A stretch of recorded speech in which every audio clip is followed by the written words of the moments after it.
Hey everyone, today I'm going to show you how to use Notion AI.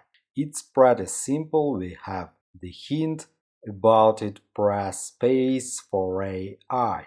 Press the space key button and we can use the Notion AI. For example, essay.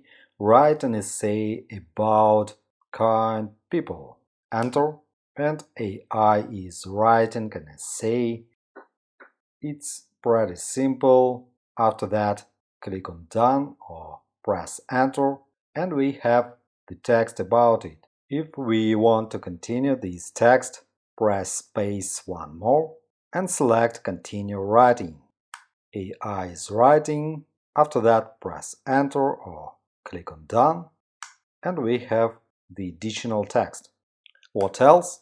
We can summarize the text, find action items, translate text, and other features. For example, we can improve writing or make it shorter, longer, or change the tone to professional or friendly. We can make blog posts or creative stories. It's very good.